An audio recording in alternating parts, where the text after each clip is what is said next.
ಜೈ ಶ್ರೀರಾಮ್. ನೀವು ನೋಡ್ತಾ ಇದ್ದೀರಾ ಟಿವಿ ವಿಕ್ರಮ. ನಾನು ಸೌಮ್ಯ ಸನಾತನಿ. ವೀಕ್ಷಕರೇ, ಕಾಕ್ರೋಚ್ಗಳ ಪ್ರತಿಭಟನೆ ಶುರುವಾಗಿ ಇವತ್ತಿಗೆ 25 ದಿನ. ನೀಟ್ ಅಕ್ರಮ ಖಂಡಿಸಿ ಹೋರಾಟ ನಡೀತಲೇ ಇದೆ. ನೀಟ್ ಪರೀಕ್ಷಾ ಪತ್ರಿಕೆ ಸೋರಿಕೆ ಆಗಿಲ್ವಾ? ಆಗಿದೆ. ತಪ್ಪು ಮಾಡಿದವರ ವಿರುದ್ಧ ಕ್ರಮ ಆಗಿಲ್ವಾ? ಅದೂ ಆಗಿದೆ. ಆದರೆ ಕಾಕ್ರೋಚ್ಗಳ ಹೋರಾಟ ಮಾತ್ರ ನಿಲ್ತಾನೇ ಇಲ್ಲ. ಮೊನ್ನೆ ನಡೆದ ಲಾಠಿ ಚಾರ್ಜ್ ಈಗ ವಿಪಕ್ಷಗಳಿಗೆ ಬ್ರಹ್ಮಾಸ್ತ್ರವಾಗಿದೆ. ವಿದ್ಯಾರ್ಥಿಗಳ ಮೇಲೆ ಲಾಠಿ ಚಾರ್ಜ್ ಮಾಡಿದ್ರು, ಯುವಕರ ಮೇಲೆ ಅಶ್ರುವಾಯು ಪ್ರಯೋಗ ಮಾಡಿದ್ರು. ಯುವಕರು ದೇಶದ ಭವಿಷ್ಯ ಅಂತೆಲ್ಲ ಮೋದಿ ಸರ್ಕಾರಕ್ಕೆ ಬೈತಾ ಇದ್ದಾರೆ. ಲಾಠಿ ಚಾರ್ಜ್ ಮಾಡಲಿಕ್ಕೆ ಕಾರಣ ಆಗಿದ್ದು ಯಾರು? ಸಿಜೆಪಿ ಹೋರಾಟದಲ್ಲಿದ್ದಂಥ ಕಿಡಿಗೇಡಿಗಳು. ಇನ್ನೇನು ಸಂಸತ್ ಚಲೋ ಹೊರಡಬೇಕು, ಆಗ ಇನ್ನು ಅಭಿಜಿತ್ ದೀಪ್ಗೆ ಮಾತಾಡ್ತಾ ಇರ್ತಾರೆ. ಆಗ್ಲೇ ಜಂತರ್ ಮಂತರ್ನಲ್ಲಿ ಪೊಲೀಸರ ಮೇಲೆ ಹಲ್ಲೆ ಆಗತ್ತೆ. ಮಹಿಳಾ ಕಾನ್ಸ್ಟೇಬಲ್ ಅವ್ರ ಮೇಲೂ ಹಲ್ಲೆ ಮಾಡ್ತಾರೆ. ಅಭಿಜಿತ್ ದೀಪ್ಗೆ ಕೂಡ ಪೊಲೀಸರ ಮೇಲೆ ಹಲ್ಲೆ ಮಾಡಬೇಡಿ ಅಂತ ಮನವಿ ಮಾಡ್ತಾರೆ. ಆದ್ರೂ ಪೊಲೀಸರ ಮೇಲೆ ಹಲ್ಲೆ ಮಾಡೇ ಬಿಡ್ತಾರೆ. ಇದೇ ನೋಡಿ ಪೊಲೀಸರು ಲಾಠಿ ಚಾರ್ಜ್ ಮಾಡಲಿಕ್ಕೆ ಕಾರಣ.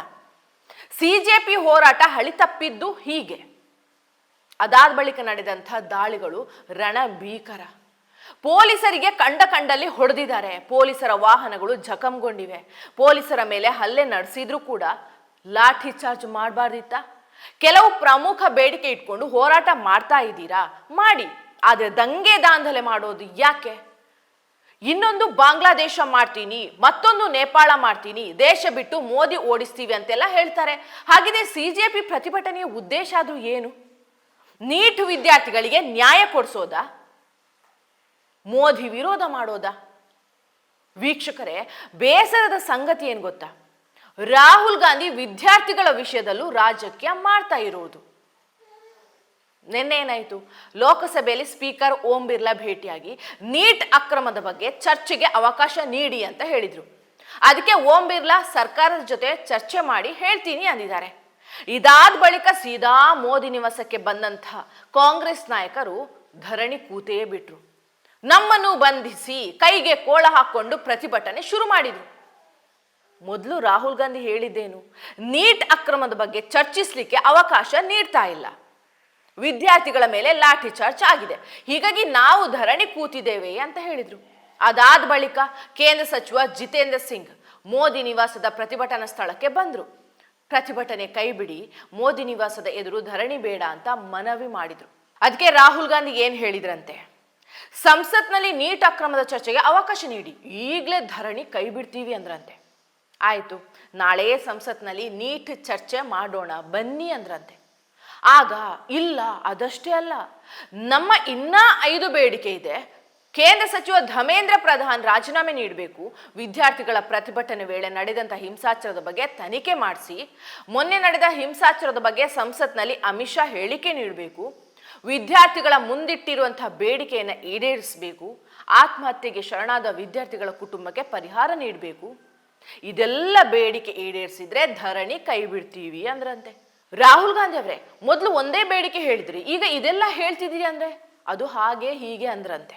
ಇದನ್ನ ಸ್ವತಃ ಕೇಂದ್ರ ಸಚಿವ ಜಿತೇಂದ್ರ ಸಿಂಗ್ ಅವರೇ ಟ್ವೀಟ್ ಮಾಡಿದ್ದಾರೆ.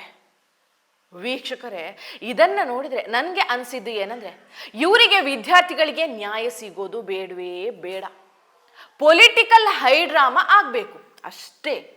ಅದಕ್ಕೆ ಅಲ್ವಾ ಮೋದಿ ನಿವಾಸದ ಎದುರು ರಾಹುಲ್ ಗಾಂಧಿ ಅವರು ಕೂತಿದ್ದು. ಪೊಲೀಸರು 10 ಬಾರಿ ಮನವಿ ಮಾಡಿದ್ರು ಕೂಡ ರಾಹುಲ್ ಗಾಂಧಿ ಧರಣಿ ಕೈ ಬಿಡಲಿಲ್ಲ. ಕೊನೆಗೆ ಭಾರಿ ಹೈಡ್ರಾಮಾ ಬಳಿಕ ಬಂಧಿಸಿ ಕರೆದೊಯ್ದ್ರು. ಈಗ ರಾಹುಲ್ ಗಾಂಧಿ ಏನ್ ಹೇಳ್ತಾ ಇದ್ದಾರೆ? ವಿದ್ಯಾರ್ಥಿಗಳಿಗೆ ಅನ್ಯಾಯ ಆಗಿದೆ, ಅದಕ್ಕೆ ನ್ಯಾಯ ಕೇಳ್ತಾ ಇದ್ದೀವಿ. ನೀಟ್ ಪೇಪರ್ ಲೀಕ್ ಆಯ್ತಲ್ವಾ, ಒಂದೇ ಒಂದು ದಿನ ರಾಹುಲ್ ಇದಕ್ಕಾಗಿ ಪ್ರತಿಭಟನೆ ನಡೆಸಿದ್ರ? ಅದ್ ಬಿಡಪ್ಪ, ಕಾಕ್ರೋಚ್ ಪಾರ್ಟಿ ಪ್ರತಿಭಟನೆ ನಡೆಸ್ತಾ ಇದೆಯಲ್ವಾ, ಅಲ್ಲಿಗಾದ್ರೂ ಒಂದು ದಿನ ಹೋಗಿ ಬೆಂಬಲ ಕೊಟ್ರ? ಇಲ್ಲ. ಈಗ ವಿದ್ಯಾರ್ಥಿಗಳ ಮೇಲೆ ಅನುಕಂಪ ಅಂತಿದ್ದಾರೆ. ಇದು ವಿದ್ಯಾರ್ಥಿಗಳ ಮೇಲೆ ಅನುಕಂಪ ಅಲ್ಲ, ಮೋದಿ ಸರ್ಕಾರದ ವಿರುದ್ಧ ಹೋರಾಟಕ್ಕೆ ಸಿಕ್ಕಂತಹ ಅಸ್ತ್ರ. ವಿದ್ಯಾರ್ಥಿಗಳ ವಿಷಯದಲ್ಲೂ ರಾಜಕೀಯ ಮಾಡ್ಬೇಕಾ ಹೇಳಿ? ಮೋದಿ ಸರ್ಕಾರದಲ್ಲಿ ಯಾವುದೇ ಭ್ರಷ್ಟಾಚಾರ ಹಗರಣ ಆಗ್ಲಿಲ್ಲ, ಆಡಳಿತ ಸುಗಮವಾಗಿ ನಡೀತಾ ಇದೆ. ಇದನ್ನ ಸಹಿಸಿಕೊಳ್ಳಿಕ್ಕೆ ಆಗ್ತಾ ಇಲ್ಲ ಇವರಿಗೆ. ಹೀಗಾಗಿ ನೀಟ್ ಅಸ್ತ್ರ ಹಿಡಿದು ರಾಹುಲ್ ನಾಟಕ ಮಾಡ್ತಾ ಇದ್ದಾರೆ. ವೀಕ್ಷಕರೇ, ಮೋದಿ ಮನೆ ಎದುರು ರಾಹುಲ್ ಗಾಂಧಿ ರಾಜಕೀಯ ಡ್ರಾಮಾ ಅಂದಿದ್ದು ಯಾಕೆ ಹೇಳಿ? ಆಪ್ ನಾಯಕರು ಕಾಂಗ್ರೆಸ್ ನಡುವೆ ಕ್ರೆಡಿಟ್ ಪಾಲಿಟಿಕ್ಸ್ ನಡೀತಾ ಇದೆ. ಅಲ್ಲಿ ರಾಹುಲ್ ಗಾಂಧಿ ಕೂತಿದೆ ತಡ, ಆಪ್ ಸಂಸದ ಸಂಜಯ್ ಸಿಂಗ್ ಟ್ವೀಟ್ ಮಾಡ್ತಾರೆ.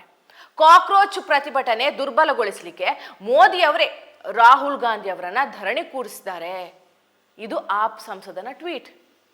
ದೇಶದ ಜನರು ಇವರನ್ನ ನಂಬ್ತಾರ ಹೇಳಿ?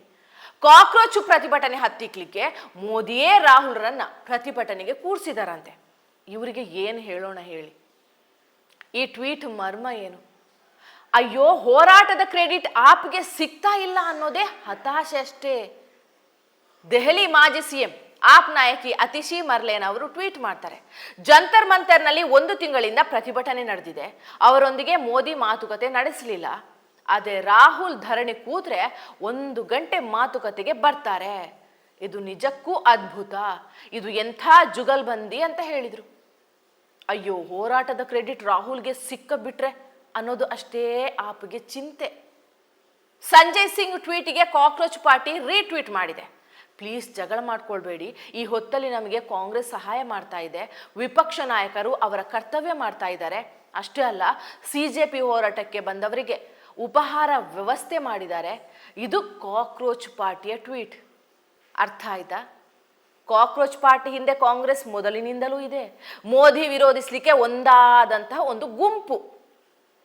ವೀಕ್ಷಕರೇ, ಕಾಂಗ್ರೆಸ್ ನಾಯಕರು ದೆಹಲಿಯಲ್ಲಿ ಧರಣಿ ಮಾಡ್ತಾ ಇದ್ದಾರೆ, ವಿದ್ಯಾರ್ಥಿಗಳಿಗೆ ನ್ಯಾಯ ಕೊಡಿಸ್ತೀವಿ ಅಂತ ಹೇಳ್ತಾ ಇದ್ದಾರೆ. ಆದ್ರೆ ಕೇರಳದಲ್ಲಿ ಇದೇ ಸರ್ಕಾರ ಮಾಡಿದ್ದೇನು? ನಿನ್ನೆ ಮೋದಿ ಮನೆ ಎದುರು ರಾಹುಲ್ ಜೊತೆಗೆ ಕೇರಳ CM ಸತೀಶನ್ ಕೂಡ ಧರಣಿ ಕೂತಿದ್ದಾರೆ. ಅದೇ ಕೇರಳದಲ್ಲಿ ವಿದ್ಯಾರ್ಥಿಗಳನ್ನ ಹೇಗೆ ನಡೆಸ್ಕೊಳ್ತಾ ಇದ್ದಾರೆ? ನಿನ್ನೆ ತಿರುವನಂತಪುರದಲ್ಲಿ SFI ವಿದ್ಯಾರ್ಥಿ ಸಂಘಟನೆ ನೀಟ್ ಅಕ್ರಮ, ಧಮೇಂದ್ರ ಪ್ರಧಾನ್ ರಾಜೀನಾಮೆಗೆ ಆಗ್ರಹಿಸಿ ಪ್ರತಿಭಟನೆ ಮಾಡ್ತಾ ಇದ್ರು. ಅಲ್ಲಿ ಪ್ರತಿಭಟನೆ ಹಿಂಸಾ ರೂಪ ತಾಳಿರ್ಲಿಲ್ಲ. ಯಾರು ಕೂಡ ಕಲ್ಲು ತೂರಾಟ ನಡೆಸಿರ್ಲಿಲ್ಲ. ಶಾಂತಿಯುತವಾಗಿ ಪ್ರತಿಭಟನೆ ನಡೀತಾ ಇತ್ತು. ಇದೇ ಕಾಂಗ್ರೆಸ್ ಸರ್ಕಾರ ಅವರ ಮೇಲೆ ಜಲಫಿರಂಗ ಪ್ರಯೋಗ ಮಾಡ್ತು. ಶಾಂತಿಯುತವಾಗಿ ಪ್ರತಿಭಟನೆ ಕೂತ ವಿದ್ಯಾರ್ಥಿಗಳನ್ನ ಅಮಾನುಷವಾಗಿ ನಡೆಸ್ಕೊಳ್ತು. ಆದ್ರೆ ಅದೇ ಕೇರಳ CM ಸತೀಶನ್ ವಿದ್ಯಾರ್ಥಿಗಳಿಗೆ ನ್ಯಾಯ ಕೊಡಿಸ್ತೀವಿ ಅಂತ ದೆಹಲಿಯಲ್ಲಿ ಧರಣಿ ಕೂಡ್ತಾರೆ.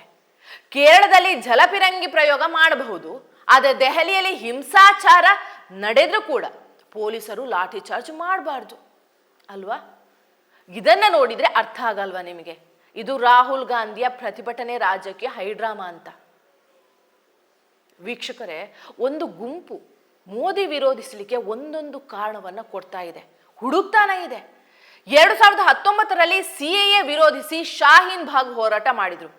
ಅಲ್ಲಿ ಮೊಳಗಿದಂಥ ಘೋಷಣೆಗಳು, ಮೋದಿ ವಿರುದ್ಧದ ಭಾಷಣಗಳು, ಭಾರತದಿಂದ ಚಿಕನ್ ನೆಕ್ ಕಟ್ ಮಾಡ್ತೀವಿ, ಭಾರತದಿಂದ ಅಸ್ಸಾಂ ಪ್ರತ್ಯೇಕ ಮಾಡ್ತೀವಿ ಅಂದ್ರು.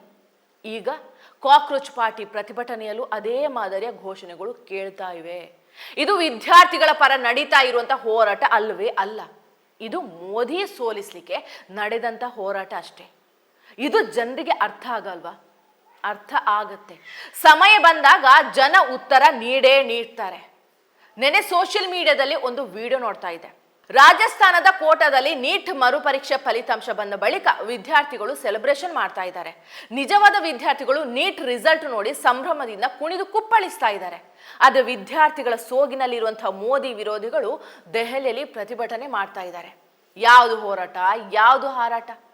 ನೀವೇ ಅರ್ಥ ಮಾಡ್ಕೊಳ್ಳಿ. ಜೈ ಶ್ರೀರಾಮ್. ಟಿವಿ ವಿಕ್ರಮ, ದೇಶ ನಿಮ್ಮ ಕೈಯಲ್ಲಿ. ಈ ಕಾರ್ಯಕ್ರಮ ನಿಮಗೆ ಇಷ್ಟ ಆಗಿದ್ದಲ್ಲಿ ಲೈಕ್, ಶೇರ್ ಹಾಗೂ ಕಮೆಂಟ್ ಮಾಡಿ. ಟಿವಿ ವಿಕ್ರಮದ ಕಾರ್ಯಕ್ರಮಗಳನ್ನು ನಿರಂತರವಾಗಿ ವೀಕ್ಷಿಸಲು ಸಬ್ಸ್ಕ್ರೈಬ್ ಮಾಡಿ, ಬೆಲ್ ಐಕನ್ ಒತ್ತಿ.